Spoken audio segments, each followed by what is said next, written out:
Departure from Joseph Campbell's The Hero with 1,000 Faces, The Call to Adventure.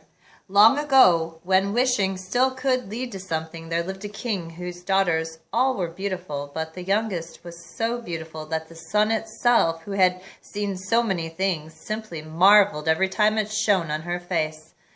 Now, close to the castle of this king was a great dark forest, and in the forest, under an old lime tree, a spring, and when the day was very hot, the king's child would go out into the wood and sit on the edge of the cool spring, and to pass the time she would take a golden ball, toss it up and catch it, and this was her favorite plaything. Now it so happened one day that the golden ball of the princess did not fall into the little hand lifted into the air, but passed it, bounced on the ground, and rolled directly into the water.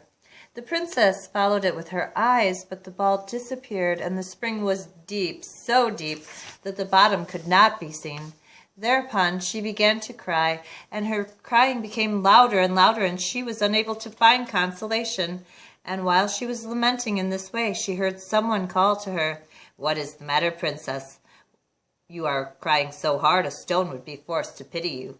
She looked around to see where the voice had come from, and there she beheld a frog holding its fat, ugly head out of the water. "Oh, it's you, old water plopper," she said. "I am crying over my golden ball which has fallen into the spring." "Be calm, don't cry," answered the frog. "I can surely be of assistance, but what will you give me if I fetch your toy for you?" "Whatever you would like to have, dear frog," she said. "My clothes, my pearls, and jewels, even the golden crown that I wear."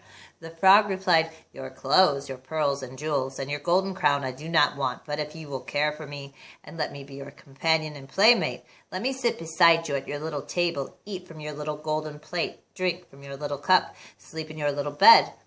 If you will promise me that, I will go straight down and fetch your ball." "All right," she said. "I promise you anything you want if you will only bring me back the ball." But, she thought, how that simple frog chatters. There he sits in the water with his own kind and could never be the companion of a human being. As soon as the frog had obtained her promise, he ducked his head and sank, and after a little while came swimming up again. He had the ball in his mouth and tossed it on the grass. The princess was elated. When she saw her pretty toy, she picked it up and scampered away. "Wait, wait," called the frog. "Take me along. I can't run like you." But what good did it do? Though he croaked after her as loudly as he could, she paid not the slightest heed, but hurried home and soon had completely forgotten the poor frog who must have hopped back into the spring. This is an example of one of the ways in which the adventure can begin. A blunder, apparently the merest chance, reveals an unsuspected world, and the individual is drawn into a relationship with forces that are not rightly understood.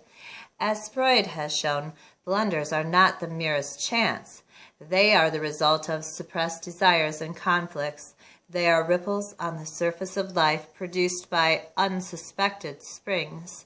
And these may be very deep as the soul itself. The blunder may amount to the opening of a destiny. Thus it happens in this fairy tale that the disappearance of the ball is the first sign of something coming for the princess. The frog is the second, and the unconsidered promise is the third. As a preliminary manifestation of the powers that are breaking into play, the frog, coming up as it were by miracle, can be termed the herald. The crisis of his appearance is the call to adventure. The herald's summons may be to live, as in the present instance, or at a later moment of the biography, to die. It may sound the call to some high historical undertaking, or it may mark the dawn of religious illumination. As apprehended by the mystic, it marks what has been termed the awakening of the self. In the case of the princess of the fairy tale, it signifies no more than the coming of adolescence, but whether small or great, and no matter what the stage or grade of life, the call rings up the curtain, always, on a mystery of transfiguration, a rite or moment of spiritual passage which, when complete, amounts to a dying and a birth. The familiar life horizon has been outgrown. The old concepts, ideals, and emotional patterns no longer fit. The time for the passing of a threshold is at hand. Typical of the circumstances of the call are the dark forest, the great tree, the babbling spring, and the loathly underestimated appearance of the carrier of the power of destiny. We recognize in the scene of the symbols of the world navel, the frog, the little dragon, is the nursery counterpart of the underworld serpent, whose head supports the earth and who represents the life progenitive, demiurgic powers of the abyss. He comes up with the golden sunball, his dark deep waters having just taken it down, at this moment resembling the great Chinese dragon of the east, delivering the rising sun in his jaws, or the frog on whose head rides the handsome young immortal Han Xiang, carrying in a basket the peaches of immortality.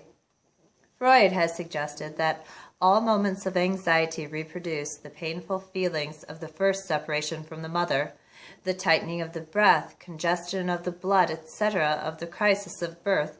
Conversely, all moments of separation and new birth produce anxiety, whether it be the king's child about to be taken from the felicity of her established dual unity with King Daddy, or God's daughter Eve now ripe to depart from the idol of the garden, or again, the supremely concentrated future Buddha breaking past the last horizons of the created world.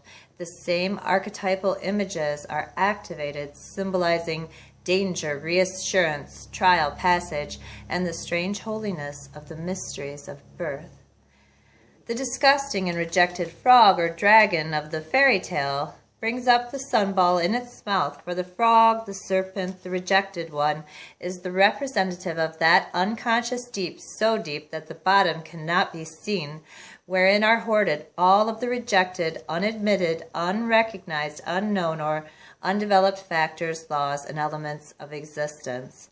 Those are the pearls of the fabled submarine palaces of the Nixies, Tritons, and Water Guardians, the jewels that give light to the demon cities of the underworld, the fire seeds in the ocean of immortality which supports the earth and surrounds it like a snake, the stars in the bosom of immortal night.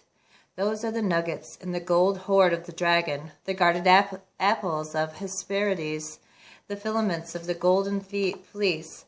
The herald or announcer of the adventure, therefore, is often dark, loathly, or terrifying, judged evil by the world. Yet if one could follow, the way would be opened through the walls of day into the dark where the jewels glow.